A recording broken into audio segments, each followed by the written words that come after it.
Boa tarde a todos, né? É um prazer tê-los aí novamente, né, para a reunião e da revisão do PMO. Então vamos começar aí a primeira parte, né? E eu vou chamar,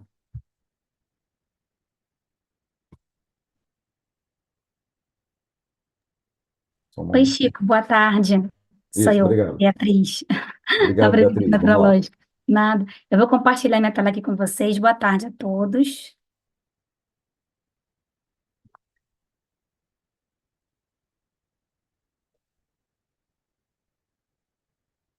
Então, eu vou começar a falar da previsão meteorológica. Essa semana, né? No início da semana, uma frente fria avançou aqui pelo litoral do Paraná, São Paulo, Rio de Janeiro e Espírito Santo.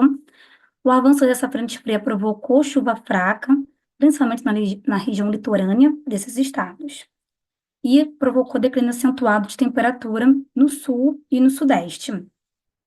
Na quarta-feira, uma nova frente fria avançou aqui pela região sul. Só que essa frente fria não provocou chuva significativa nas bacias do sul. Hoje à tarde, né, áreas de estabilidade estão atuando lá no Rio Grande do Sul e estão provocando chuva fraca no momento no Jacuí. E à noite a gente espera essa chuva no Taquariantas e também no Uruguai, né? Então, essa semana, os maiores totais de precipitação ficaram concentrados no extremo norte do país e aqui no litoral leste do Nordeste. Em relação à temperatura máxima, essa semana as temperaturas foram inferiores à semana passada em Porto Alegre, em Florianópolis, e aqui em São Paulo e no Rio de Janeiro, né?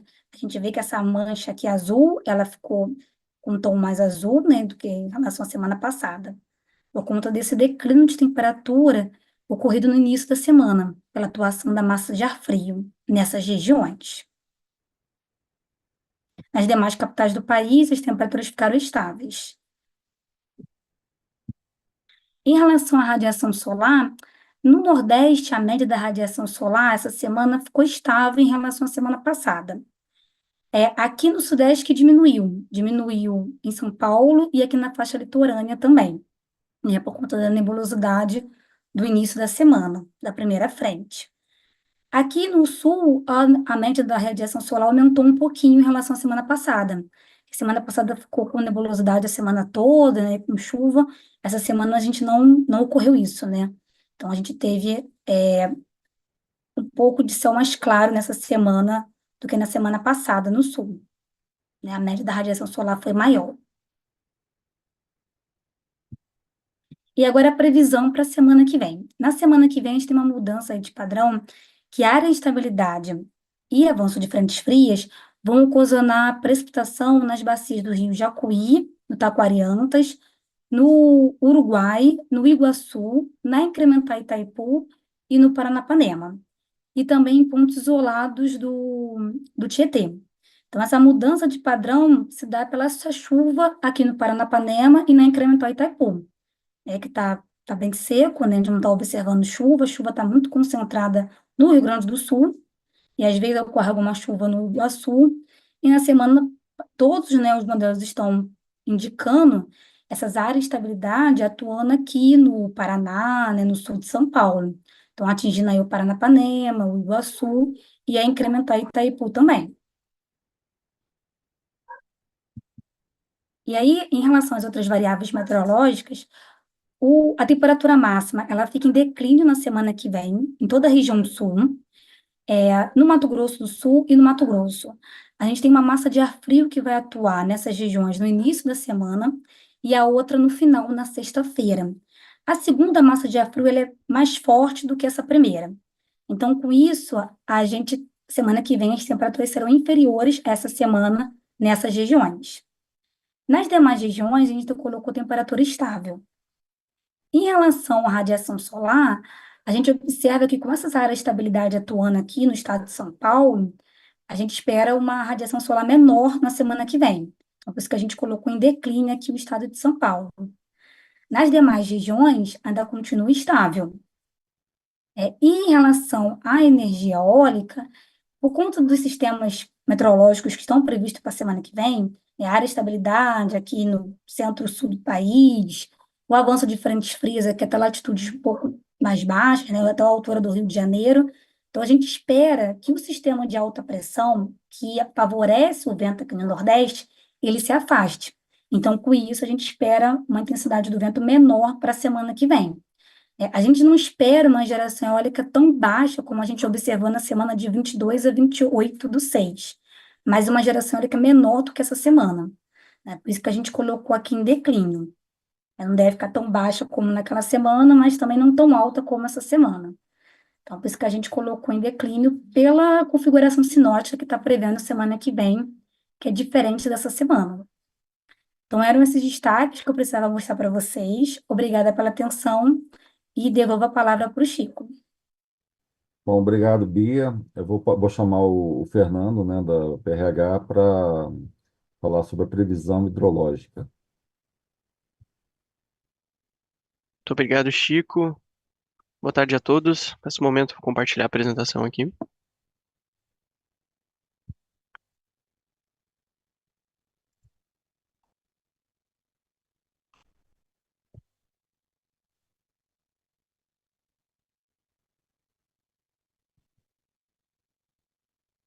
Dando sequência, então, na previsão hidrológica, partindo do subsistema sudeste, só um momento para eu. Ai. Partindo do subsistema sudeste, as previsões começaram em 59% da MLT e é esperado um comportamento relativamente estável de vazões para as próximas 2 semanas operativas, tendendo seguindo uma tendência de recessão, né? As previsões foram atualizadas 55% da MLT para o mês de julho, que corresponde ao é, menor registro do histórico de 94 anos. Dando um destaque nas principais bacias do Sudeste, na bacia do Rio Grande, as previsões partiram de 55% da MLT, é esperado um comportamento estável de recessão, característico do período. As previsões mensais, a previsão mensal foi atualizada em 50% da MLT, que corresponde à quarta menor posição do histórico. Em relação ao Rio Paranaíba, é, apresenta um comportamento semelhante ao do Rio Grande, um comportamento estável de recessão. As previsões partiram de 63% da MLT. A previsão mensal foi atualizada em 57%, que corresponde à quarta menor posição do histórico. Na bacia do Rio Paranapanema, as previsões partiram de 32% da MLT. É esperado ainda um comportamento estável na semana estimada, mas já se observa, devido à precipitação prevista, ascensão de vazões ao decorrer da primeira semana prevista, atingindo seu ápice ali na transição da primeira para a segunda semana, partindo para um comportamento de redução dessas vazões. A previsão mensal foi atualizada em 43% da MLT, que corresponde à oitava menor posição do histórico. Já para a bacia do Rio Paraná, as previsões partiram de 58%. É esperado para as próximas 2 semanas aí um comportamento, por mais que tenha uma precipitação prevista, um comportamento estável ao longo das 2 semanas, mas tendendo a um rumo geral de recessão de vazões, né? A previsão mensal foi atualizada em 56% da MLT, que corresponde à quarta menor posição do histórico. Partindo para o subsistema sul, as previsões partiram de 103% da MLT. Ainda é esperado, na semana estimada, é, manutenção da recessão que vinha se caracterizando, mas é esperado aumento dessas vazões já no começo da primeira semana prevista, se mantendo num patamar estável até a transição da segunda semana, onde se espera redução de vazões. A previsão mensal foi atualizada em 114% da MLT, o que corresponde à 32ª maior posição do histórico. Destaque nas principais bacias do sul, a bacia do Rio Iguaçu teve previsão partindo em 69% da MLT, é esperado ainda na primeira semana, na semana estimada, um comportamento de recessão, mas de aumento da energia natural afluente até meados de transição da primeira semana prevista para a segunda, onde é esperado que essas vazões caiam novamente. Em relação à bacia do Rio Uruguai, também é esperado um comportamento parecido, com previsões partindo de 135% da MLT, com ascensão de vazões na primeira semana prevista e caindo gradativamente é, a partir de meados da primeira semana para as próximas. A previsão mensal foi atualizada em 142% da MLT, que corresponde à 20ª maior posição do histórico. Em relação à bacia do Rio Jacuí, as previsões partiram de 137% da MLT e é esperado um comportamento similar com as outras, com uma menor intensidade, mas elevação das vazões um pouco no começo da primeira semana prevista e voltando a cair no decorrer da semana. A previsão mensal foi atualizada em 111% da MLT, que corresponde à 33ª maior posição do histórico. Partindo para o subsistema Nordeste, as previsões partiram em 45% da MLT e é esperado manutenção do comportamento de leve recessão, tendendo à estabilidade que se caracteriza atualmente no Nordeste, característica da época do ano, né? A previsão mensal foi atualizada em 41% da MLT, que corresponde à quarta menor posição do histórico, para o mês de julho do subsistema Nordeste. Partindo para o acompanhamento de ANAS do subsistema Norte, as previsões partiram de 62% da MLT e é esperado para as próximas semanas manutenção desse comportamento de recessão gradual. A previsão foi atualizada em 50% da MLT, corresponde à segunda menor posição do histórico para o subsistema Norte. Um destaque para a bacia do Rio Tocantins, dentro do subsistema Norte, as previsões partiram de 62% da MLT e é esperado um comportamento geral de recessão ao longo das próximas semanas. A previsão foi atualizada em 53% da MLT, corresponde à terceira menor posição do histórico para a bacia do Rio Tocantins. Partindo para uma visão mais espacial, né, do nosso país, a previsão da próxima semana, é esperado que boa parte do país apresente previsões entre 40% e 80% da MLT, na região norte, centro-oeste, sudeste e um pouco do nordeste também. As diferenças vão para Mucuri, Xingu e o Atumã, com previsões abaixo de 40% da MLT. Já na parte norte do nordeste e região extremo norte do país, com o que se caracteriza o Parnaíba, Araguari, Jari e Curuaúna, com previsões entre 80% e 120% da MLT. Na transição do sudeste para o sul, com a bacia do Rio Iguaçu é esperado também previsão de vazões em torno de 80% e 120% da MLT, e na região sul, previsão de entre 120% e 160% da MLT, com a bacia do Rio Uruguai até com previsões acima de 160% da MLT. Partindo aqui para uma análise da evolução da energia natural afluente em nível mensal, todas as bacias a nível nacional, todos os subsistemas em si apresentam comportamento de recessão, característico do período. Nota-se que já é observado que no subsistema sul teve um aumento mais significativo em torno de maio, mas segue um comportamento de recessão, assim como o restante do país. O subsistema sul e sudeste com energia natural fluente mais alta e os outros subsistemas norte e nordeste com ENAs mais baixas. Em relação à evolução da previsão mensal, desde o PMO até a revisão 1, o maior destaque vai para a região sul, que no PMO era previsto 80% da MLT, foi atualizado para 114%. O subsistema sudeste vem de 53 para 55, o norte de 53 para 50 e o nordeste se mantém estável em 41% da MLT. E com isso, eu termino a parte de previsão hidrológica e retorno a palavra, Francisco. Muito obrigado. Obrigado, Fernando. Eu vou chamar a Dayana para falar sobre a operação hidráulica. Olá, boa tarde a todos e todas. Só um minuto que eu vou compartilhar aqui a tela.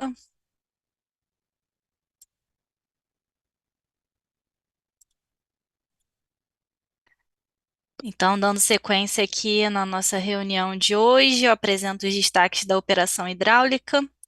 A gente traz aqui nesse primeiro slide a agenda atualizada das salas de crise e de acompanhamento, salas essas que são coordenadas pela Agência Nacional de Águas e Saneamento Básico e tem a participação do ANS. Então, destaco aqui as próximas reuniões para a Sala do Paranapanema. A próxima está agendada para o dia 26 de julho. A do Sul acontecerá na próxima semana, dia 10. A do São Francisco no início do próximo mês, dia 6 de agosto. A do Tocantins no dia 16 de julho e a do Paraguai no dia 6 de agosto. Além disso, a Ana também está promovendo uma reunião extraordinária para acompanhamento do fenômeno El Niño. Atualmente é a Sala do Norte que está vigente. A última aconteceu no dia 21 de junho e a próxima está prevista para ocorrer no final desse mês, no dia 31. A gente vai dar destaque aqui a duas salas dessas. A primeira, a sexta reunião da sala de acompanhamento da Bacia do Rio Paranapanema, que aconteceu na semana passada, no dia 27 de junho. A gente leva, né, para esse fórum as condições operativas de cada reservatório da Bacia do Rio Paranapanema e também uma simulação hidráulica com previsão de armazenamento dos reservatórios. Então, aqui para o destaque da operação hidráulica, eu trago os resultados dessas simulações hidráulicas. A perspectiva, né, para a operação dos reservatórios considerou duas premissas. O primeiro, o atendimento das defluências mínimas dos reservatórios que compõem a Bacia do Rio Paranapanema, e a segunda é que as defluências praticadas têm por objetivo preservar os recursos armazenados da bacia, que atualmente estão em queda e mantém, né, essa tendência de recessão, e também considerando, né, em paralelo o atendimento das condições eletroenergéticas do SIM. Então, aqui nós levamos dois casos de simulação, caso 1 e caso 2. A política de defluência é semelhante para todos os aproveitamentos, com exceção do reservatório de Jurumirim. No primeiro caso, a gente considerou uma vazão defluente média de 90 metros cúbicos por segundo, que atualmente é a restrição vigente, defluência mínima de 90.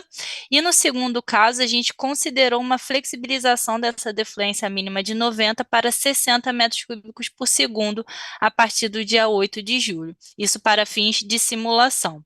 Então, o que a gente tem no caso 1, a gente apresenta, né, no gráfico o comportamento dos reservatórios de Jurumirim, Chavante, Mauá e Capivara no período de 27 de junho até o final de agosto.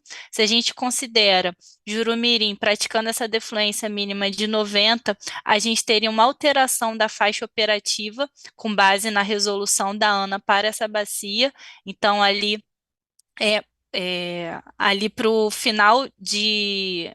Desculpa, ali para o início de agosto a gente teria uma alteração de faixa operativa. Atualmente a gente está em alerta. Se a gente mantiver a política de defluência mínima de 90, ali no início de agosto a gente iria para a faixa de restrição por conta da queda do nível de Jurumirim abaixo de 25% do seu volume útil. Nós levamos o caso 2, que seria uma defluência mínima de 60 metros cúbicos por segundo a partir do dia 8 de julho, está representado no gráfico de baixo. Mantendo essa condição de defluência, a gente, né, pela previsão que a simulação nos indicou, é que a gente terminaria o final de agosto para Jurumirim especificamente com 25% do seu volume útil, e isso garantiria ainda estar na faixa de operação alerta. Para os outros reservatórios, a gente viu uma certa tendência, né, de recessão que já é esperado para a época, mas a gente traz aqui como destaque a questão de Jurumirim. Só ressaltando, novamente, como eu disse, né, atualmente a gente tem a restrição vigente de defluência mínima de 90, mas já há tratativas, está sendo discutida a possibilidade de reduzir para 60 metros cúbicos a defluência mínima de Jurumirim. Bem, outra sala que a gente traz de destaque é a do Sistema Hídrico do Rio São Francisco. Aconteceu nessa semana, a sétima reunião, no dia 2 de julho. Da mesma forma, né, a gente leva as condições operativas dos reservatórios, a perspectiva de previsão de vazão e, consequentemente, a evolução dos armazenamentos. E aqui a gente traz os resultados da simulação, primeiramente para Três Marias, está no gráfico da esquerda. Então, foi considerado uma política de defluência para os meses de julho e agosto, no patamar de 400 metros cúbicos por segundo. Se a gente considera uma previsão de vazão para esse horizonte previsto, né, julho e agosto, com 99 metros cúbicos por segundo, dá aproximadamente 42% da MLT, a gente estaria no início de agosto atingindo 60,9% de volume útil em Três Marias, ainda garantindo uma faixa operativa normal, e para início de setembro a gente estaria chegando ao patamar de 55% de volume útil para Três Marias, indicando uma alteração de faixa de normalidade para a faixa de atenção. Agora, no gráfico da direita, a gente tem a perspectiva de evolução de armazenamento para Sobradinho. A gente considerou, né, como política de defluência 1.100 para julho e agosto para Sobradinho e 1.170 para Xingó.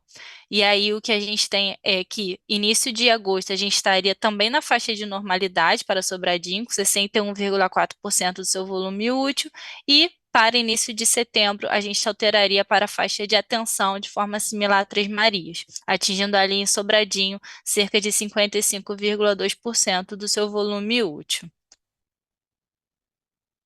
Bom, outro ponto de destaque que a gente traz aqui nessa reunião é a alocação do volume de espera. Atualmente, a usina de Passo Real, localizada na bacia do Rio Jacuí, é a única usina do sistema que aloca, que está ocupando o volume de espera. E isso por conta, né, das chuvas que a gente tem observado no sul desde ali de início de maio desse ano. Então a gente vê que a gente tem ocupado o volume de espera. Em alguns momentos, como aconteceu ali no dia 10 a 12 de junho, foi possível desocupar esse volume de espera, porém em função das chuvas, né, dos episódios frequentes de chuva na bacia, a gente acaba fazendo essa operação de desocupar e posteriormente ocupar quando de fato ocorrem os eventos de precipitação. Atualmente a gente está ocupando o volume de espera, mas a operação visa desocupar assim que possível, assim que passar esses episódios de chuva e redução das afluências. Por fim, o último ponto de destaque é em relação às defluências praticadas ali no Baixo Paraná, especificamente nas usinas de Jupiá e Porto Primavera. Atualmente, a gente tem a flexibilização das defluências mínimas de Jupiá e Porto Primavera, para as restrições de 3.300 em Jupiá e 3.900 em Porto Primavera. Então, o que a gente tem no dia de hoje, Jupiá praticando uma defluência de aproximadamente 3.550 metros cúbicos por segundo, e Porto Primavera praticando ali a defluência próxima do patamar mínimo de 3.900 metros cúbicos por segundo. Bom, eram esses os destaques, eu agradeço o espaço, Chico, e te devolvo a palavra. Obrigado, Dayana. Eu vou chamar o Pedro, né, para falar sobre o estudo prospectivo do CMSE para o horizonte de julho a dezembro deste ano, de 2024. Boa tarde, Chico. Vou compartilhar aqui.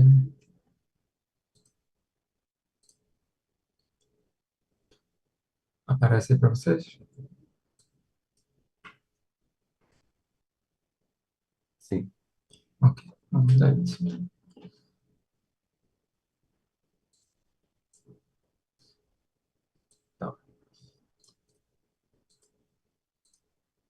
Então, boa tarde a todos. Vou apresentar aqui para os senhores os resultados da última avaliação prospectiva, que foi apresentada ao CMSE nessa última quarta-feira.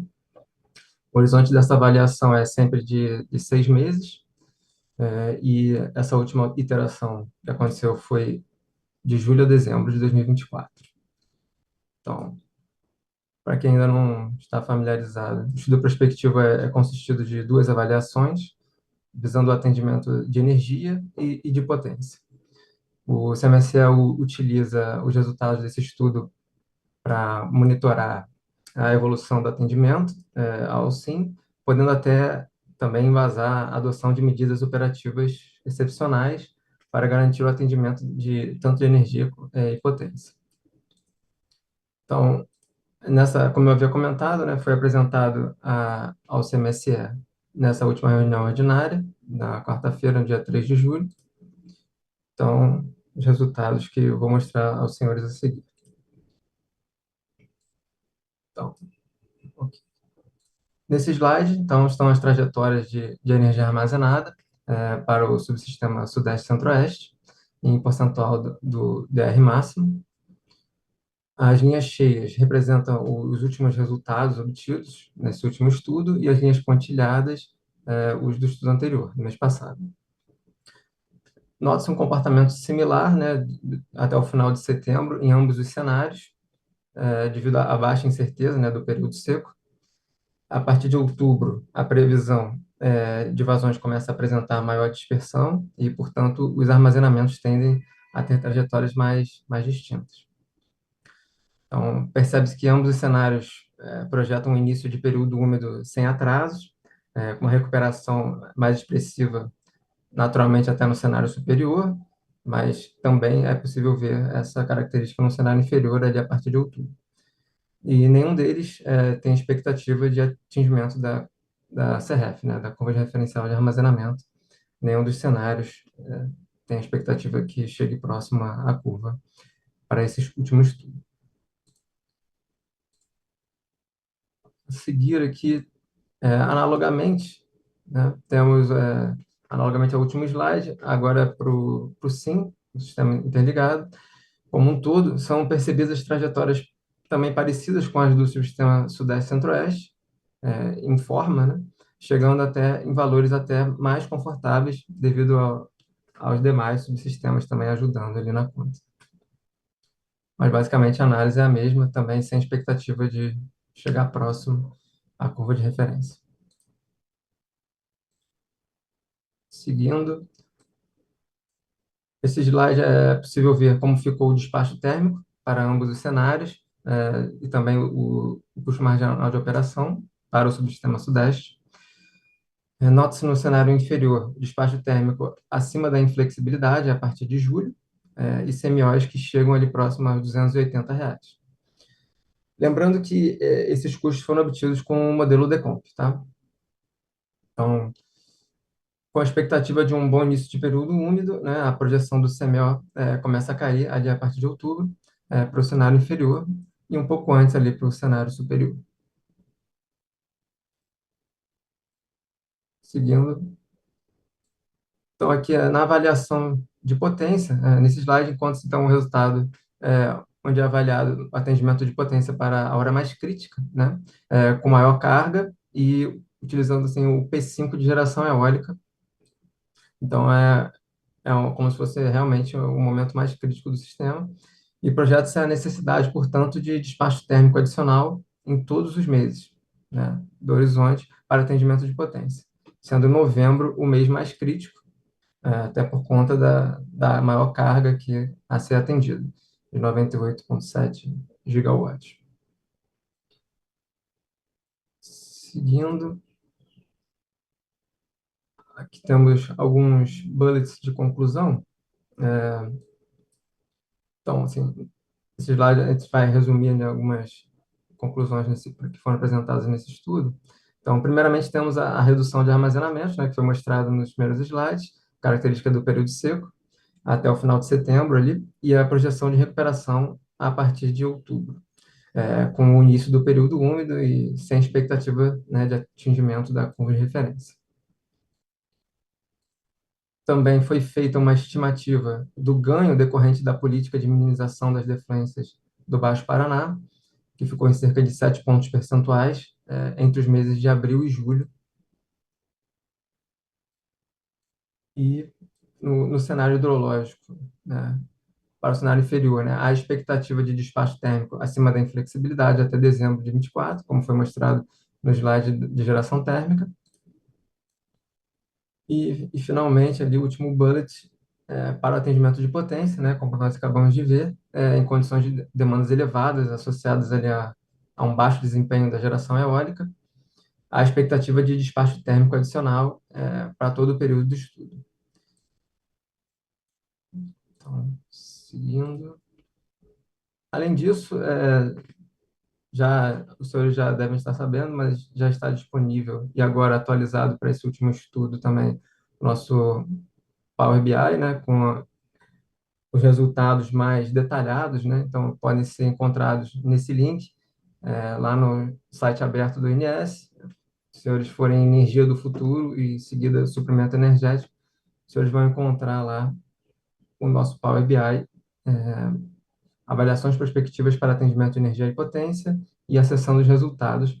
Vou passar rapidamente aqui, depois os senhores fiquem à vontade para entrar e dar uma olhada. Então, vou descompartilhar rapidamente e compartilhar novamente com vocês aqui.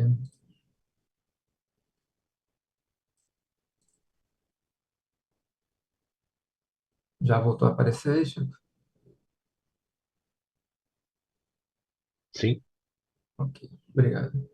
Então, aqui no Power BI, vocês vão encontrar, então, as duas avaliações, tanto energética quanto de potência. Primeiramente, aqui na avaliação energética, vocês vão encontrar esse menu aqui com toda a sorte de elementos para os senhores avaliarem, tanto de dados de entrada como dados de saída. Então, aqui, por exemplo, armazenamentos aqui dos subsistemas, todos eles, né? A gente foi mostrado apenas do Sudeste na apresentação que eu acabei de fazer, mas tem todos os subsistemas, inclusive armazenamento aqui por usinas, todas as usinas do sistema. Os senhores fiquem à vontade para entrar aqui e avaliar. Temos aqui no menu de casos, a gente pode até ver casos anteriores também. Aqui a gente está vendo o semestre de julho, são muitos casos, demora pouco para carregar. Então, temos todas aqui as avaliações feitas também no passado. Voltando aqui, armazenamento, vimos, subsistemas. Tem aqui a avaliação mais macro, né, para os subsistemas, geração hidráulica, aqui do Sudeste, podemos trocar aqui para o Nordeste, por exemplo, geração térmica.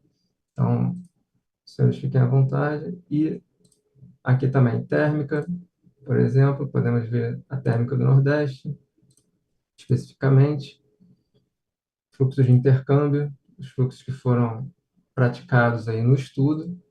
Voltando agora, então, para o menu inicial, temos também a avaliação de potência, onde podemos ver aqui, por exemplo, atendimento da demanda horária, conseguimos variar aqui até a geração eólica. Como eu havia comentado, o mais crítico aqui avaliado é o P5, mas a gente consegue ver como fica esse atendimento à medida que aumenta-se, né, esse percentil de geração eólica. Isso para todos os meses, né, aqui que foram avaliados até dezembro. E esse gráfico que eu mostrei para os senhores de potência seria basicamente esse daqui, né? Quando a gente vem aqui no atendimento da hora crítica. Então, tanto para o cenário superior quanto o cenário inferior, a gente consegue também variar aqui o percentil de geração eólica. E temos aqui, então, os resultados, né? Todos os resultados, por usina, por subsistema que os senhores quiserem analisar. Então, era essa a minha apresentação. Eu devolvo a palavra a Chico. Muito obrigado. Obrigado, Pedro. E com isso a gente termina aí o primeiro bloco, né? Vai ser feita agora uma pausa, né, de 5 minutos para que se inicie o segundo bloco. Começando aqui com o subsistema Sudeste Centro-Oeste, nós tivemos aí uma queda de temperatura aí na maioria dos estados do Brasil, né? Então a carga ficou mais estável, é, melhor de ser prevista, sem muitas oscilações devido ao calor. Então, essa semana aí a gente teve uma semana mais tranquila, a gente teve uma oscilação maior ali no domingo, devido a uma entrada de frente fria, teve chuva, né? Então fez a carga ali cair mais do que esperávamos, porém para o restante da semana veio tudo muito bem ajustado. Essa semana uma boa semana aí, tanto para o PDP quanto para o prévio carga D100, 1,41% de desvio médio no PDP, 1,51% no prévio carga D100. O Sul, algumas oscilações momentâneas aí, principalmente na ponta noturna ali, né? Muito por conta de aquecimento nessa época do ano. No entanto, em termos de sul, nós viemos com bom resultado durante a semana. O sul é uma carga que varia bastante, então a gente costuma ter mais dificuldade. O PDP veio com 2,14% de desvio médio, prévio carga decente também com uma boa semana, com 2,33%. O Nordeste, uma semana bem estável, nós tivemos um susto ali na terça-feira, é, tinha um feriado de independência da Bahia, nós olhamos o histórico e não identificamos grandes alterações na carga durante esse feriado, porém esse ano essa alteração veio, né? A carga caiu bastante e, e o desvio foi maior aí na terça-feira. No entanto, a gente já observando esse desvio, no mesmo dia, nós fizemos uma previsão corrigida para quarta-feira e veio muito bem ajustada. Uma boa semana para o Nordeste, 1,82% de desvio médio no PDP, prévio carga decente com 2,04%. E o Norte, sem maiores sustos, uma semana tranquila, bem estável, a previsão veio bem ajustada com os valores verificados, uma excelente semana para o Norte, né, 1,18% no PDP, 1,12% no prévio carga decente. Todos vão notar aí que nessa época do ano os modelos ficam mais assertivos, né? Devido às baixas oscilações da carga. Então, aí todos os subsistemas com bons resultados do modelo também. Tá? E o SIM, tirando ali a maior variação no domingo, devido à queda da carga no Sudeste, muito bem ajustado também ao longo da semana. PDP com 0,88% de desvio médio, prévio carga decente com 0,9%. Bem, é isso, Chico. Boa tarde a todos. Bom final de semana. Obrigado, Danilo. Eu vou chamar para o segundo bloco para fazer a previsão de carga para o PMO, o Carlos Alberto. Obrigado, Chico. Boa tarde a todos. Vou dar sequência à apresentação do Danilo. Só compartilhar a tela aqui um minutinho.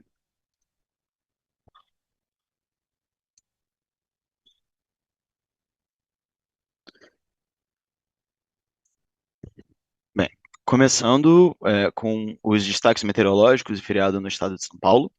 Então, em relação ao subsistema Sudeste, Centro-Oeste e Sul, a gente tem uma expectativa de avanço de frente fria pelo Sul, Sudeste, Centro-Oeste, que pode resultar na queda das temperaturas máximas nas capitais do Sul, Cuiabá, Campo Grande, é, e o acumulado de precipitação pode ser mais significativo em São Paulo, Mato Grosso do Sul, litoral do Rio e norte do Rio Grande do Sul ao Paraná.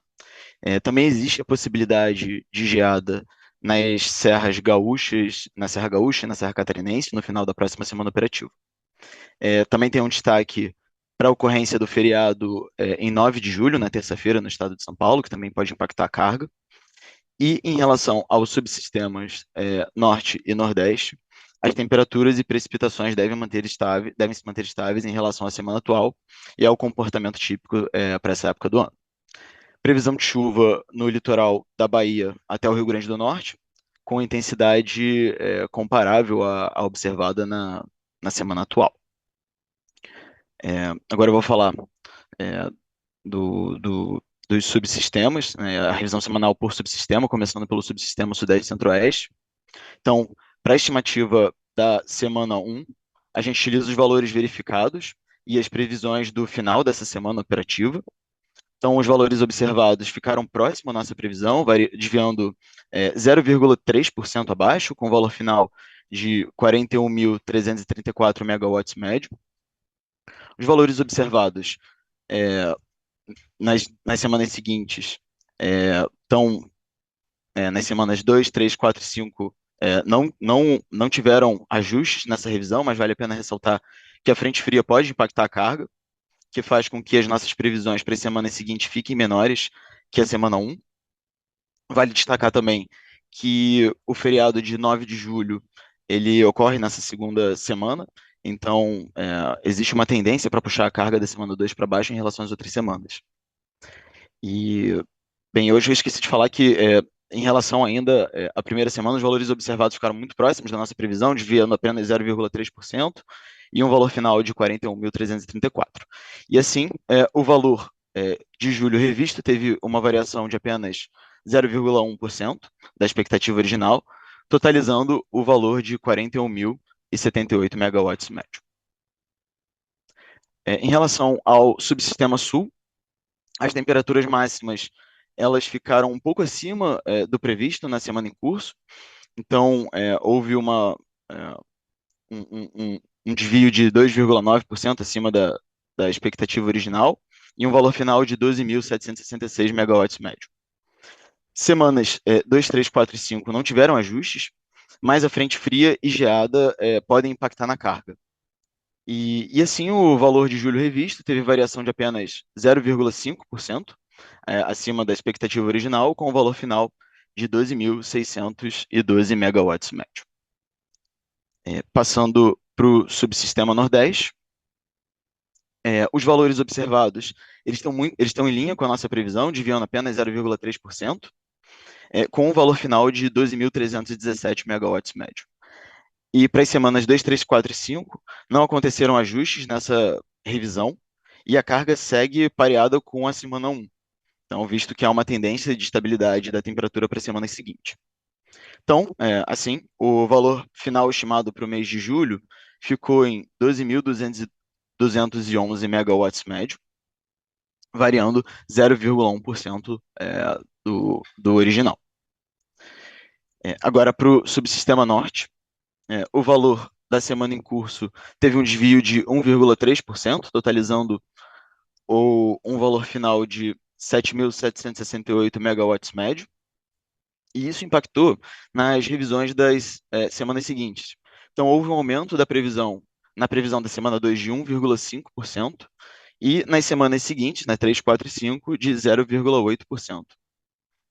Então, em relação a julho revisto, tivemos um ajuste de 1% acima do valor original, totalizando 7.734 megawatts médio. Por fim, o sistema interligado nacional, a gente tem a consolidação e a gente pode ver que o desvio da semana em curso foi de 0,5%, sendo impactada principalmente pela região sul, e totalizando o valor de 74.185 megawatts médio. E em relação às semanas seguintes, ocorreram variações na ordem de 0,2% e 0,1% do original, com um valor final estimado de 73.635 megawatts médio. E é isso. Agradeço a todos, fico à disposição para as dúvidas e devolvo a palavra para o Chico.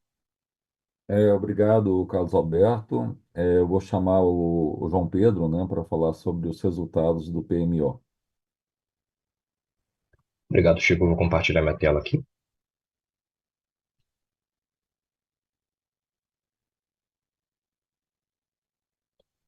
Acredito que vocês já estejam vendo. Então, boa tarde a todos e todas que nos acompanham em mais essa reunião semanal da programação da operação. Hoje eu trago aqui uma apresentação sobre os resultados da revisão 1 do PMO de julho, compreendendo a primeira semana operativa, que vai do dia 6 ao dia 12 de julho. Resultados do modelo DECOMP, de curto prazo. Antes dos resultados propriamente ditos, começo aqui com 2 pontos de destaque referentes à atualização dos dados de entrada. Aqui eu trago a emissão do despacho 1917 pela ANEEL, que suspendeu a operação comercial das UGs de 1 a 3 de Termopernambuco. Usina essa que também já estava sem CVU válido e agora passa a estar sem operação comercial válida. Nesse slide nós trazemos as alterações de CVUs das usinas termoelétricas, que ocorre até o 4º dia útil do mês corrente, em virtude da atualização dos valores feita mensalmente pela CCE. No gráfico em cinza, os CVUs da revisão passada, a revisão 0 do PMO de julho, e em verde, os CVUs dessa revisão 1 do PMO de julho. Destacamos nas caixas as maiores alterações de valores, como o CVU de Uruguaiana, que perdeu a validade no início do mês. E ressaltamos à esquerda os CVUs das UTEs AGNL, em cinza o CVU da revisão passada e em tom esverdeado a da revisão atual. Esse gráfico fica para referência dos demais valores e a comparação completa pode ser feita através dos decks dessa revisão e da revisão anterior. Começando com os resultados, trago nesse slide os CMOs da primeira semana operativa, que ficaram equalizados nos 4 subsistemas, apresentando o valor de R$ 85,48 por megawatt-hora no patamar de carga pesada, R$ 81,71 no patamar de carga média, R$ 80,35 na carga leve, apresentando o valor médio semanal de R$ 81,74 por megawatt-hora em todo o SIM. Quanto aos intercâmbios de energia entre os subsistemas, para essa primeira semana operativa, para o patamar de carga pesada, observamos o atingimento dos limites do FNES e do FNS mais FNES.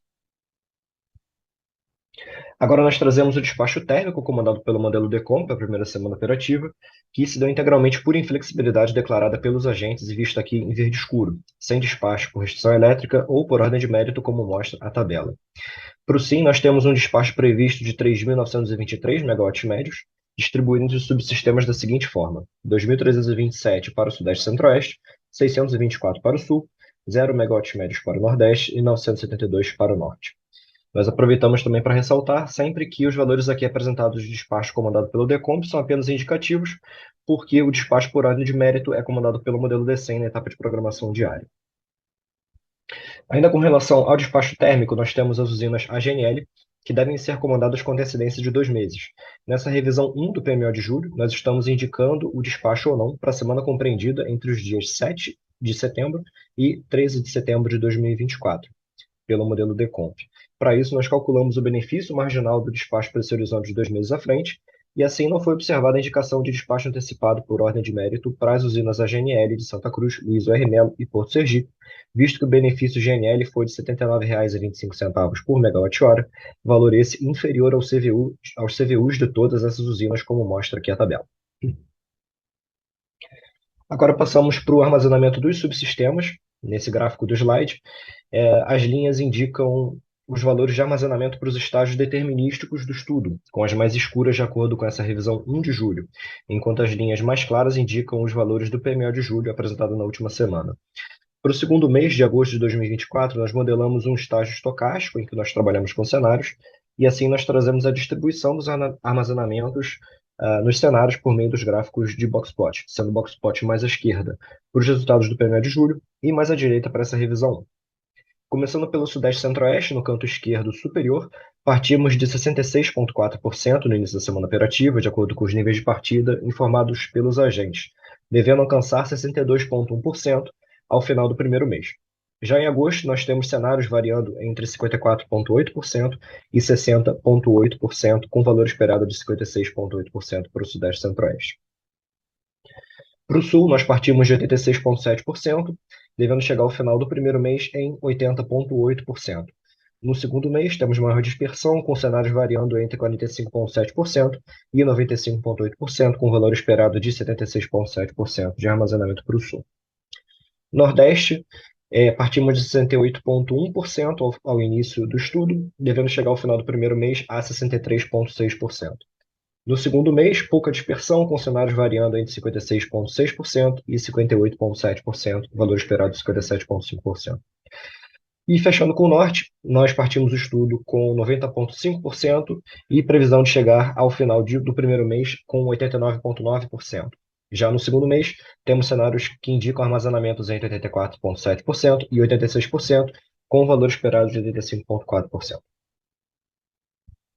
Por fim, com relação à importação de energia, nós não recebemos ofertas de importação pela Argentina.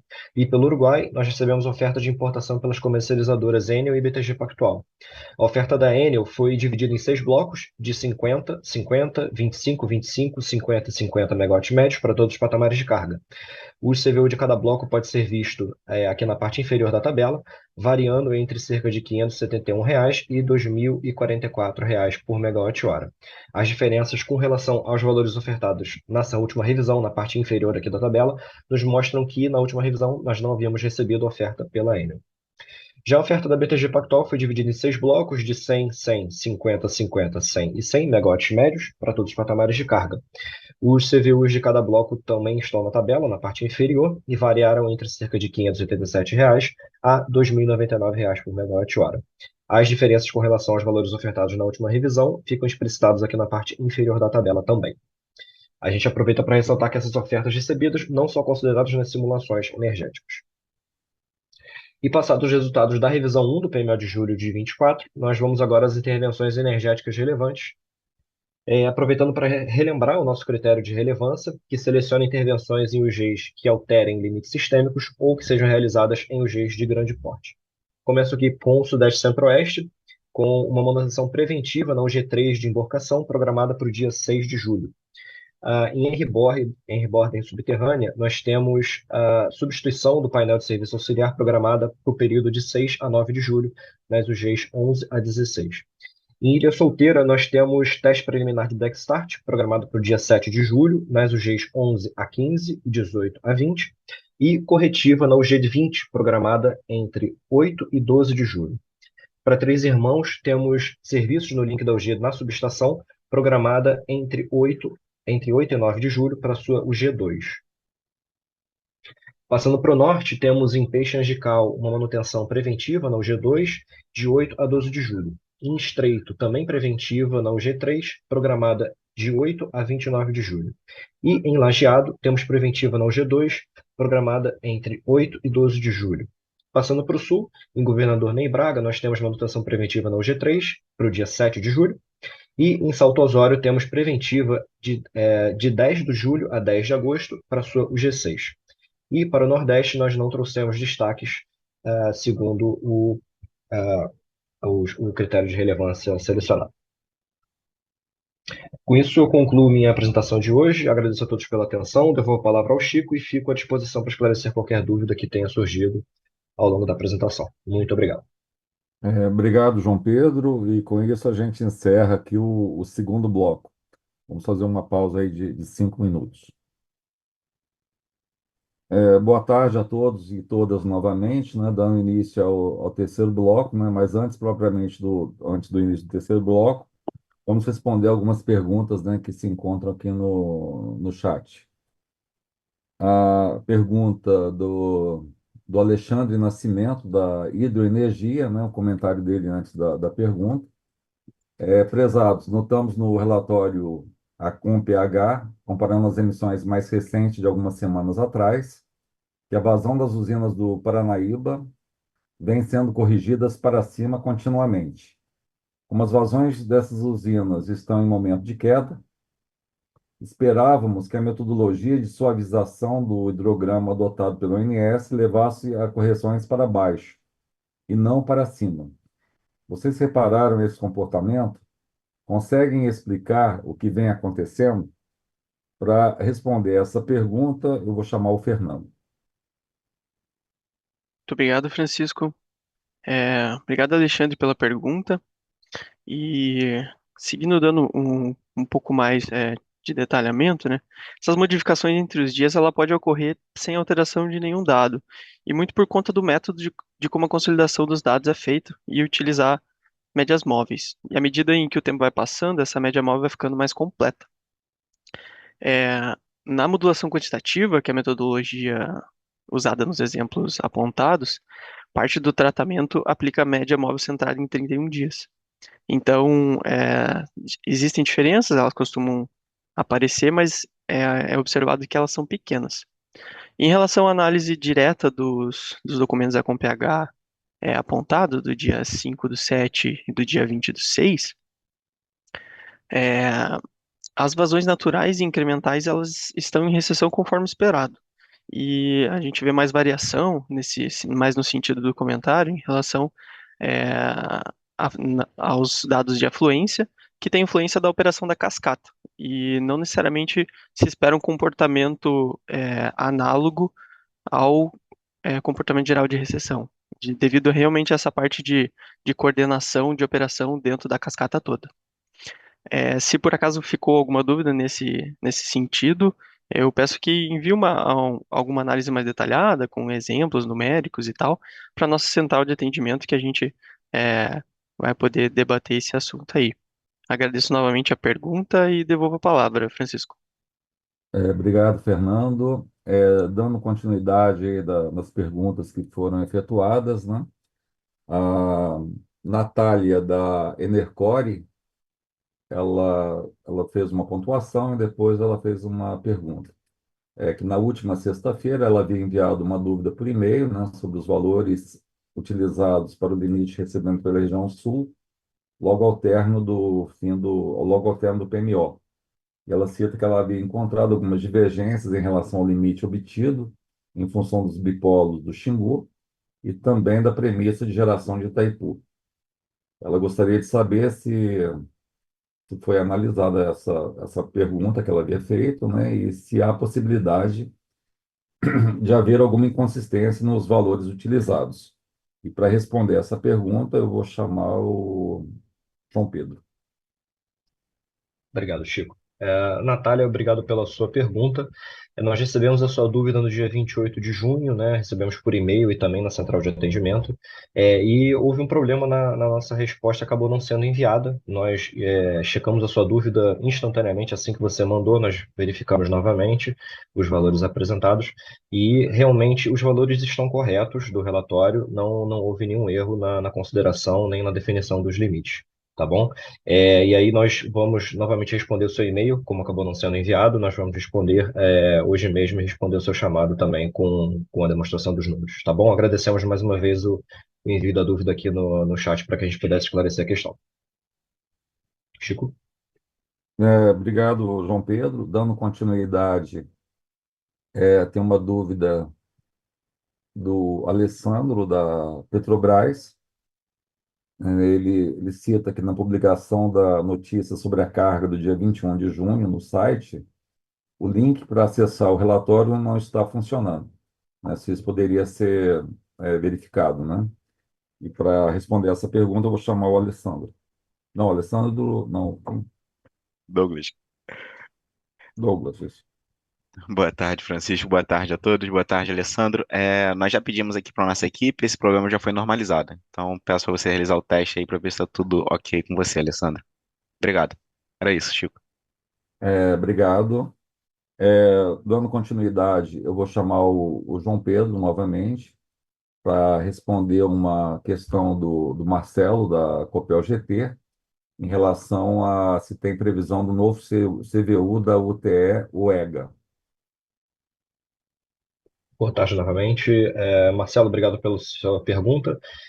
Nós ainda não temos previsão para a liberação desse CVU e assim que nós tivermos novidades, novo CVU publicado, nós estaremos aqui nesse fórum da reunião semanal ou até mesmo nas reuniões do PMO. Tá bom? Obrigado. Obrigado, João Pedro. Bom, vamos dar continuidade agora ao início do terceiro bloco. E para falar sobre os limites elétricos e intervenções elétricas, eu vou chamar a Laura. Obrigada, Chico.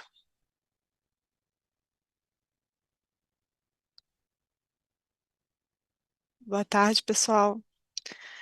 Vamos falar então sobre os limites elétricos com impacto na programação e as principais intervenções com restrições eletroenergéticas. Bom, começando pela área norte-nordeste, a gente tem o desligamento do banco de capacitor 5 da subestação de Imperatriz, das 7 horas do dia 11, terça-feira, às 17 horas do dia 28 de 2 de 2025. E para que o sistema suporte as contingências na interligação norte-sudeste, a gente sugere adotar as restrições de reduzir em 100 MW os limites de FNS do somatório de FNS mais NESE para a perda do bipolo Xingu e reduzir em 100 MW os limites de FNS mais NESE em função do fluxo norte-Xingu. Ainda na área norte-nordeste, a gente tem o desligamento do disjuntor 707 da subestação de Imperatriz, das 0 horas do dia 21/6 até as 17 horas do dia 30/8, para substituição desse disjuntor e dos TCs associados, e para que o sistema suporte as perdas duplas entre as subestações de Marabá, Imperatriz e Presidente Dutra, adotar as restrições do fluxo nordeste para o norte menor ou igual a 4.800 MW e o fluxo do norte para o nordeste menor ou igual a 4.800 MW. Temos também o desligamento do disjuntor 7-12 da subestação de Presidente Dutra, das 0 horas do dia 10/6 às 17 horas do dia 11/8, para substituição desse disjuntor e dos TCs associados. E também para que o sistema suporte as contingências com falha de disjuntor na subestação de Presidente Dutra, a gente sugere adotar a restrição do fluxo do Nordeste para o Norte menor ou igual a 4.800 megawatts e o fluxo do Norte para o Nordeste menor ou igual a 4.800 megawatts. Temos também o desligamento da barra de 500 kV de Sobral 3, das 8 horas do dia 2/7 às 16 horas do dia 9/7, para a instalação do novo IED como unidade de BEI da proteção diferencial de barras 500 kV, associado ao vão lateral do transformador 05T3. E para que o sistema suporte as contingências na interligação Norte-Nordeste, a gente sugere restringir o fluxo Norte-Nordeste menor, que é 4.700 megawatts, e o fluxo do Nordeste-Norte menor, que é 4.700 megawatts. Temos também o desligamento da linha de 500 kV Miracema-Gurupi Circuito 1, das 23 horas do dia 5/7 às 7 horas do dia 6/7, para a implantação do CEP da interligação Norte-Sudeste e para que o sistema suporte as contingências entre as subestações de Colinas, Miracemas e Gurupi e contingências externas à interligação. Temos a restrição de fluxo do Nordeste para o Sudeste menor ou igual a 6.500 megawatts e também a redução em 300 megawatts dos limites de FNS e FNS mais NESE para a perda de bipolo Xingu e a redução de 300 megawatts nos limites de FNS mais NESE em função do fluxo Norte-Xingu. Ainda na área Norte-Nordeste, a gente tem o desligamento da barra de 500 kV de Xingu, das 7 horas às 16 horas do dia 7/7, para desenergizar e isolar a barra em atendimento ao agente da XRTE para fazer manutenção no disjuntor 9212 dessa subestação. E para que o sistema suporte as contingências na interligação Norte-Sudeste, temos as restrições do somatório de FNS mais NESE menor ou igual a 7.500 megawatts. Temos o desligamento da linha de 500 kV Imperatriz Presidente Dutra, circuito 2, das 7 às 17 de domingo, dia 7/7, para desconexão das chaves seccionadoras 21 e 14 a serem substituídas, e para que o sistema suporte as perdas duplas na interligação Norte-Nordeste, nós temos a restrição do fluxo do Nordeste para o Norte menor ou igual a 4.800 megawatts, o fluxo do Norte para o Nordeste menor ou igual a 5.000 megawatts e o fluxo do Nordeste para o Sudeste menor ou igual a 6.500 megawatts. Temos também o desligamento do esquema especial da interligação Norte-Sudeste das 8 às 15 horas de domingo, dia 7, para desativação da lógica 8 do SCE no CLP Master da subestação de Serra da Mesa, por solicitação do ONS, para que o sistema suporte as perdas duplas na interligação Norte-Sudeste sem a atuação do CEP, que estará desligado. A gente pede para adotar as restrições do fluxo Colinas Miracema menor ou igual a 1.700 megawatts e o fluxo Norte-Sul menor ou igual a 1.700 megawatts.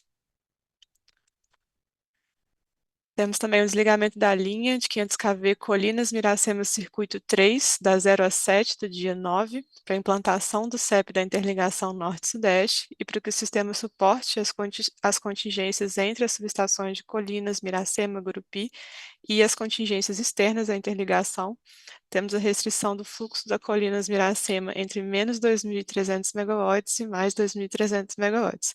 Temos também o fluxo do Nordeste para o Sudeste menor ou igual a 6.500 megawatts, além da solicitação de redução em 200 megawatts dos limites de FNS e FNS mais NESE para a perda do bipolo de Xingu e a redução de 200 megawatts nos limites de FNS mais NESE em função do fluxo Norte-Xingu.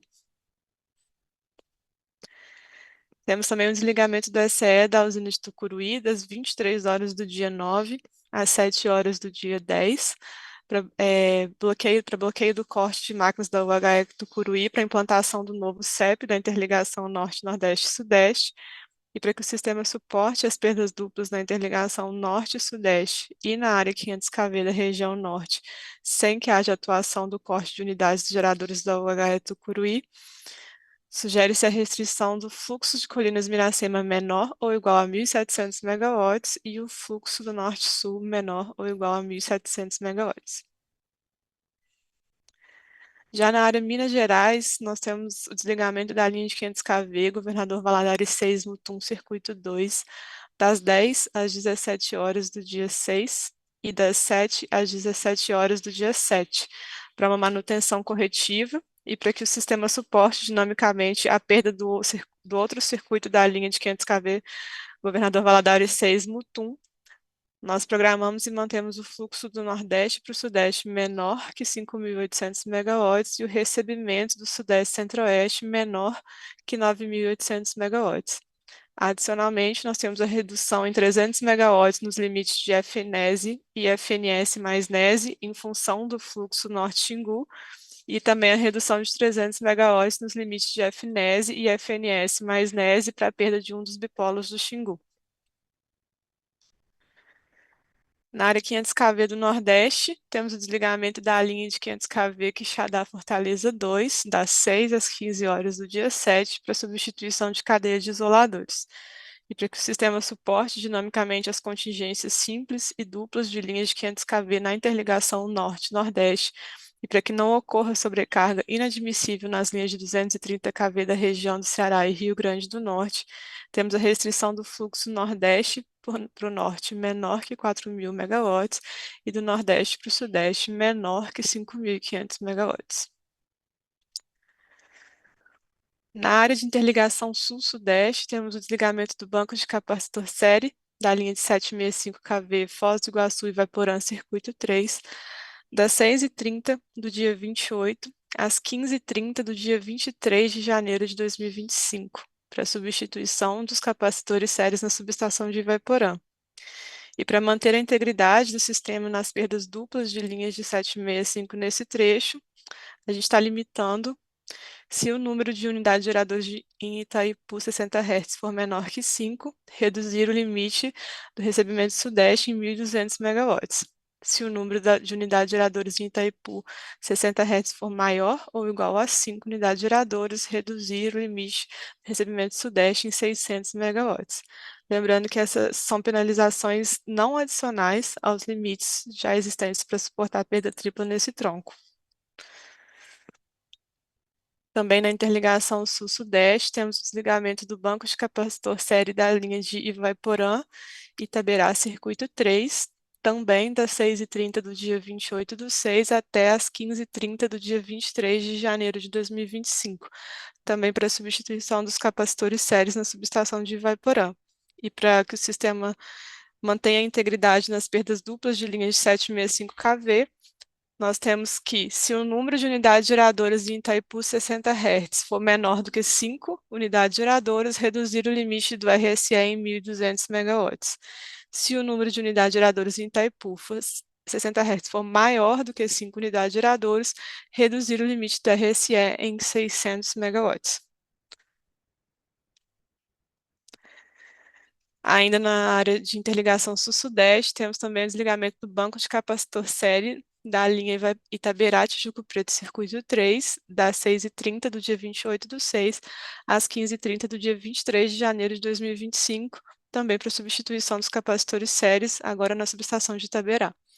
E para manter a integridade do SIM nas perdas duplas de linhas de 765 nesse trecho, se o número de unidades geradoras de Itaipu 60 Hz for menor do que 5, reduzir o limite do RSE em 1.200 megawatts. Já se o número de unidades geradoras em Itaipu 60 Hz for maior do que 5, reduzir o limite de RSE em 600 megawatts. Temos também o desligamento da linha de 500 kV Itaipu, Foz do Iguaçu 60 Hz Circuito 2, com disjuntores, das 7h20 do dia 8 às 17 horas do dia 9, para efetuar a manutenção preventiva bienal da linha Itaipu-Foz do Iguaçu Circuito 2, e para manter a integridade do SIM, nas perdas duplas de linhas de 765 nesse trecho, limitamos a geração de Itaipu em 5.400 megawatts. Temos também o desligamento da linha de 765 kV Itaberá, Tijuco Preto, Circuito 1, das 7 horas do dia 6 às 17 horas do dia 2/8 de 2025. Essa é uma etapa 24 da substituição da cadeia completa degradada por corrosão nos trechos entre as torres 613 e 663. E para manter a integridade do SIM nas perdas duplas das linhas de 765 nesse trecho, reduzir o limite do RSE em 2.500 megawatts, reduzir o limite do recebimento da área sul em 500 megawatts e reduzir o limite do FBTA em 170 megawatts. Temos também o desligamento do bloco 1 da conversora back-to-back na subestação coletora Porto Velho, das 8 horas do dia 4 às 8 horas do dia 9, para manutenção preventiva em atendimento ao período preferencial para esse desligamento.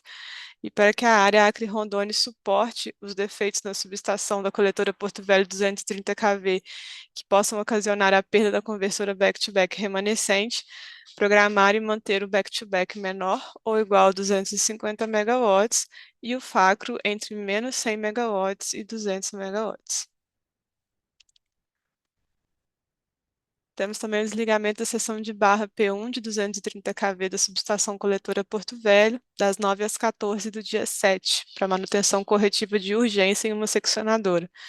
E para que a área Acre-Rondônia suporte os defeitos que possam envolver a outra seção de barra de Porto Velho 230 kV, programar o back-to-back em menor ou igual a 250 megawatts e o FACRO entre menos 100 megawatts e 200 megawatts.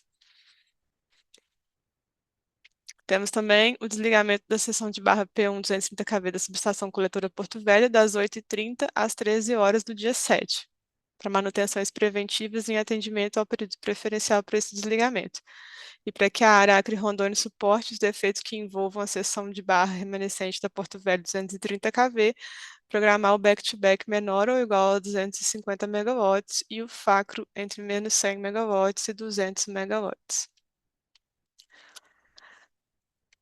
Temos também o desligamento da seção de barra PT1 230 kV da subestação coletora Porto Velho, das 14h30 às 18 horas do dia 7/7, para manutenção preventiva.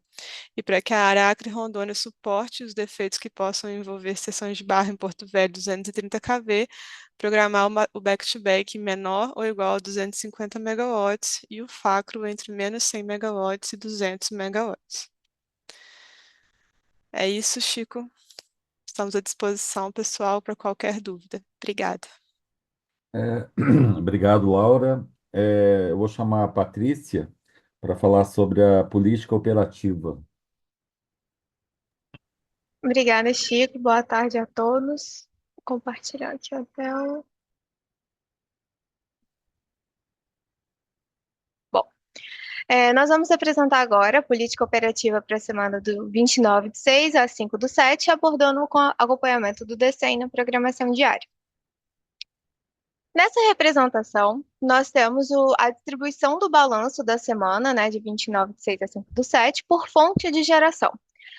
Tivemos 92% do despacho sendo atendido por geração renovável, sendo que dentre essas fontes, né, 37% dessa geração são de usinas não despachadas centralizadamente, como usinas eólicas, fotovoltaicas, PCHs, PCTs e MMGD.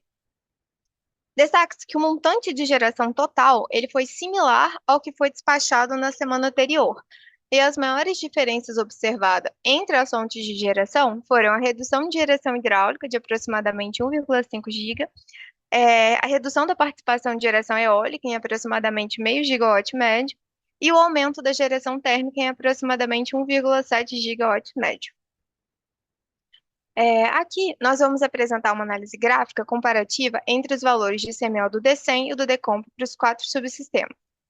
No DECOMP, o ICML médio para essa semana, né, dos subsistemas, ficou na média de R$ 102 por megawatt médio.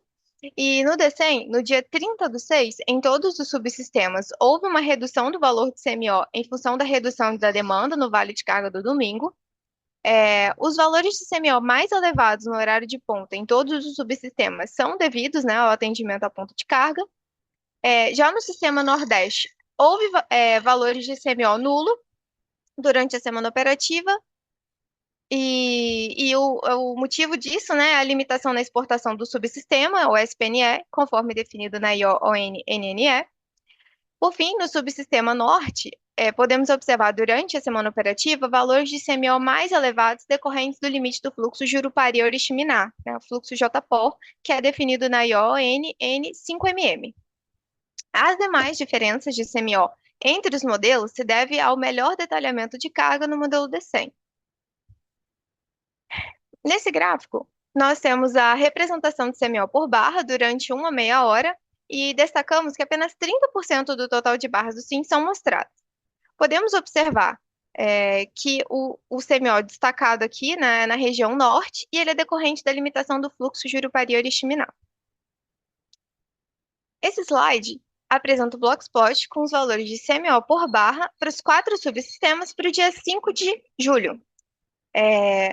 No subsistema sudeste, os outliers inferiores, com valor de CMO nulo até às 7 da manhã, são decorrentes da restrição de geração na UHE Rosana, conforme o SGI 36.26324.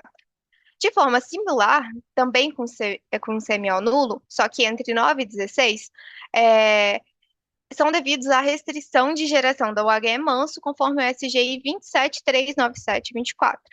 Os outliers superiores entre 13h30 e 17 horas ocorrem devido ao requisito de geração mínima de 24 MW da UHE Canoas 2, conforme o SGI 38.39724. Por fim, os outliers superiores ao longo do dia são decorrentes das restrições dos limites do fluxo Acre-Rondônia e do back-to-back, conforme o SGI 34.22324. O subsistema sul não apresenta, o CMO do subsistema sul, né, não apresenta nem dispersão de resultados nem outliers. Já no subsistema nordeste, os outliers inferiores e superiores às 3h30 e a partir das 23 horas são decorrentes da inequação para evitar sobrecarga na LT 230 Banabuiú, Aquiraz 2, na contingência da LT 500kV Quixadá, Fortaleza 2, conforme a MOP ONS 256-R 2024. Já no subsistema norte, os outliers superiores ao longo do dia são decorrentes do limite do fluxo Jurupari-Oriximiná. E, além disso, os outliers superiores com valores de CMOL de aproximadamente R$ 108 por megawatt-hora até às 6 da manhã são consequência do requisito de geração mínima de 2.300 megawatts da UHE Tucuruí, definido no SGI 35.103.24. Agora, apresentando um comparativo entre DC e PDP para os 4 subsistemas com relação às gerações hidráulica e térmica, nós vamos começar aqui agora pela geração hidráulica. Em todos os subsistemas, podemos observar que as diferenças ocorreram em função da política operativa e que no subsistema norte, o modelo ele apresentou uma previsão de vazão um pouquinho mais elevada do que foi verificado no pós-D100, e essa diferença ela foi compensada no subsistema sul. Já aqui, com relação à geração térmica, foram observadas gerações mais elevadas no PDP, devido à declaração de inflexibilidade, né, e o despacho por razão elétrica, e durante toda a semana operativa, houve despacho por razão elétrica para atendimento à ponta de carga. Nesse slide, nós podemos observar os resultados referentes à geração térmica, né, na média semanal, e a titulação de cada megawatt despachado. Nessa semana operativa, foram despachados um total de 6.182 megawatts médios de geração térmica, sendo que 47,6% desse despacho corresponde ao despacho por ordem de mérito. A exportação representa 20% dessa geração. A geração por inflexibilidade representa 19,5% desse despacho total, né? E o despacho por razão elétrica corresponde a aproximadamente 8% desse despacho total, e destaca-se aqui novamente, né, como no primeiro slide, que houve um aumento de 1,7 gigawatt médio do despacho térmico comparado à semana anterior. Com relação às ofertas da resposta da demanda para essa semana operativa, houve um acionamento para todos os dias, exceto para o dia 30/6. No dia 29, foi aprovado um montante de 45 mega, com um valor máximo de R$ 250 por megawatt-hora. Já nos dias 1º e 2 de julho, foram aprovados 25 megawatts por 100 e R$ 200 por megawatt-hora, respectivamente. E, por fim, nos demais dias, aprovou-se 90 megawatts em um valor máximo aprovado de R$ 325 por megawatt-hora. Para essa semana operativa, houve intercâmbio internacional. A exportação comercial de energia foi com a Argentina através das conversoras Garabi 1 e 2, e algumas térmicas realizaram exportação, né? Aqui nós podemos observar a média semi-horária do balanço por subsistema no decorrer da semana operativa. Para o subsistema Sudeste e Centro-Oeste, manteve-se um perfil importador de energia em todos os patamares de carga. A geração foi dimensionada para controle de nível em todas as usinas do Grande Paranaíba e Paraná. A operação foi minimizada no HE Porto Primavera, conforme deliberação do CMSE para preservação dos recursos do Sudeste. A geração de Itaipu foi dimensionada para atendimento à ponta de carga e controle de nível, e a folga de potência monitorada, alocada preferencialmente em usinas no Sudeste. Já para o subsistema Sul, foi modulado, né, conforme a carga, ficando como exportador de energia em termos médios, e também houve a exploração de geração hidráulica intensa, mas condicionada à disponibilidade dos recursos disponíveis no SIM, bem como a variação da carga. Para o subsistema Nordeste, foi mantido um perfil exportador de energia em todos os patamares, e a utilização do São Francisco foi conforme necessidade sistêmica para atendimento à carga. Por fim, para o subsistema Norte, continua a redução de disponibilidade das usinas devido à redução de defluência. A UHE Belo Monte opera para atendimento à ponta de carga, e a folga de potência monitorada alocada na UHE Tucuruí e demais usinas do Tocantins operando flat devido ao período de praias. Aqui trazemos a previsão de geração eólica para a próxima semana operativa.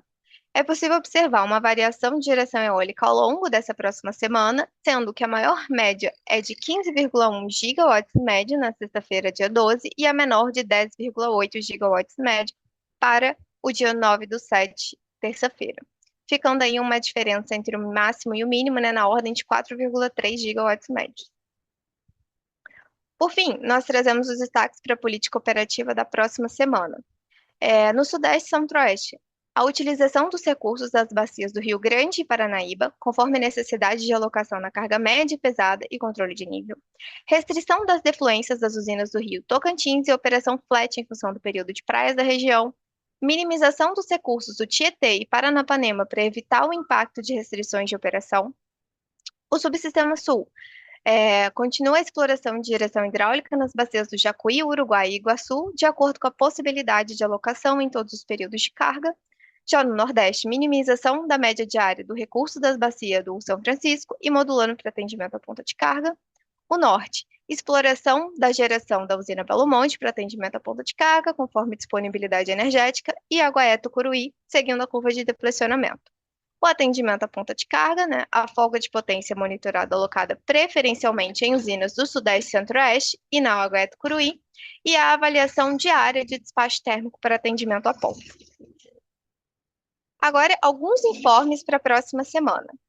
Em relação ao atendimento à ponta de carga, devido às condições do SIM, existe uma alta probabilidade de ocorrer despacho térmico adicional para atendimento à ponta para os dias úteis da próxima semana, além de um possível despacho, né, para atendimento à área de Manaus.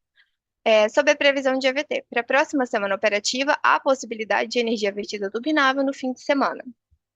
Por fim, informamos que foram identificadas 2 inconsistências no DEC do modelo D100, e foi dado publicidade por meio do informe de erro 5 de 2024, publicado hoje no Sintegre.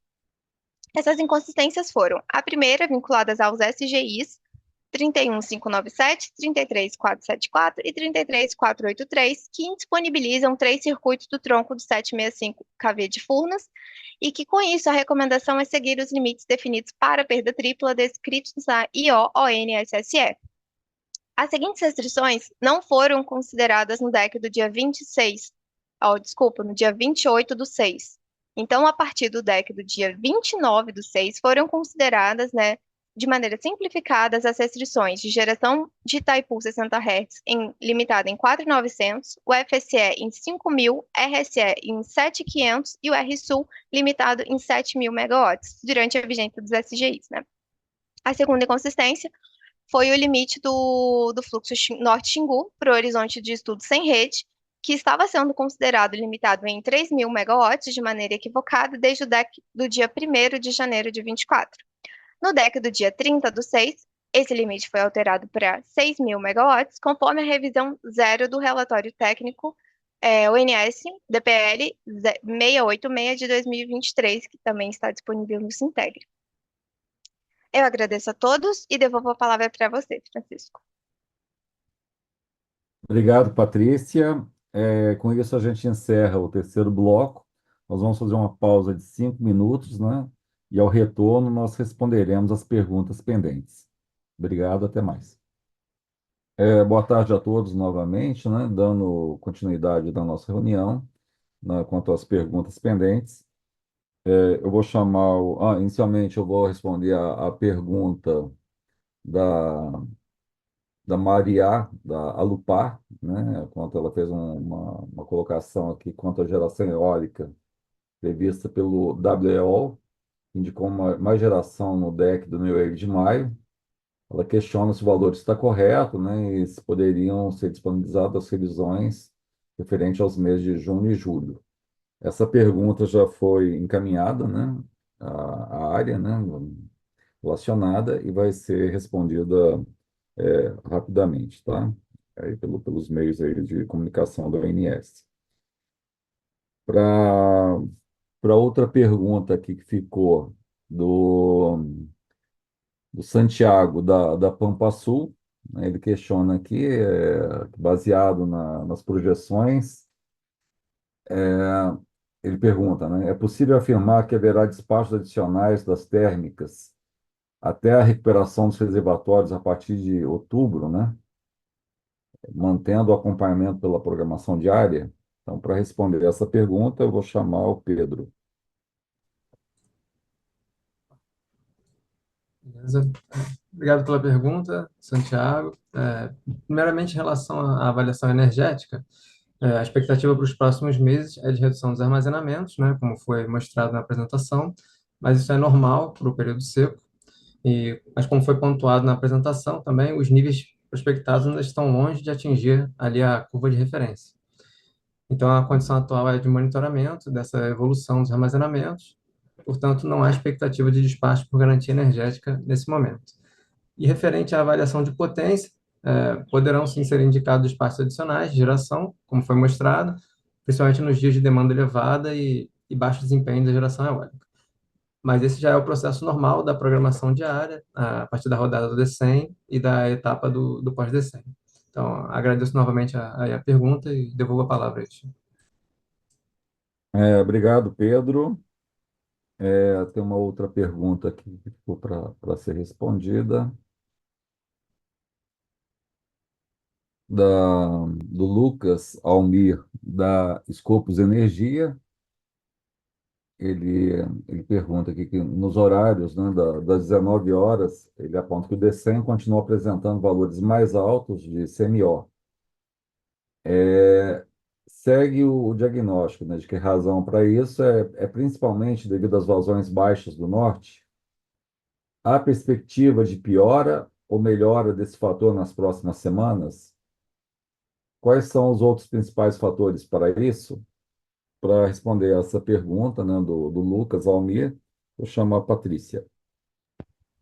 Bom, boa tarde, obrigada, Lucas, pela pergunta. E vamos lá.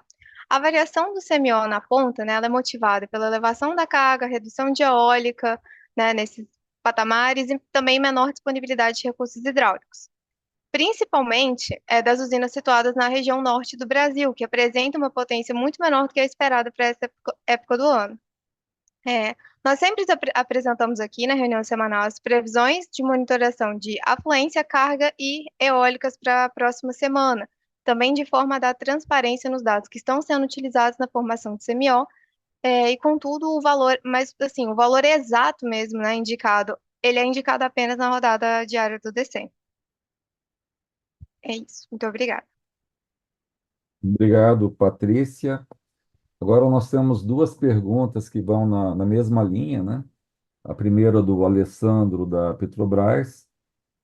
Ele aponta que na semana, né, teve despacho na ponta de usina com CBU de R$ 1.072 por megawatt-hora. A que se deve esse descolamento do despacho efetivo frente aos valores de CMO do modelo? E a pergunta nessa mesma linha é do Rômulo, da Copel. O que levou ao despacho significativo de térmicas por razão elétrica na primeira semana? Então, para assim, para essas duas perguntas, né, que podem ser combinadas, eu chamo a Patrícia novamente para respondê-las. Isso. Novamente, muito obrigada pelas perguntas, né? E conforme apresentado, é realmente previsto que ocorra um despacho térmico na próxima semana, devido às condições gerais do SIM, que já também foram apresentadas. E o motivo principal desse descolamento é devido aos aprimoramentos que ainda estão em curso, né, para serem considerados dentro do modelo D100, e também tais como assim, representações do CH, variações médias com horizonte a 1 hora, e também devido à função de custo futuro que é recebida pela cadeia de modelos energéticos. Eu acho que eles seriam os principais motivos. E é isso. Muito obrigada. Devolvo a palavra para você, Francisco. Obrigado. Muito boas as apresentações, né? Com isso a gente encerra o terceiro bloco, né? Encerrando a apresentação do dia de hoje. Queria agradecer a todos aí, os palestrantes aí, bem como todo o público ouvinte aí. Um abraço, obrigado a todos.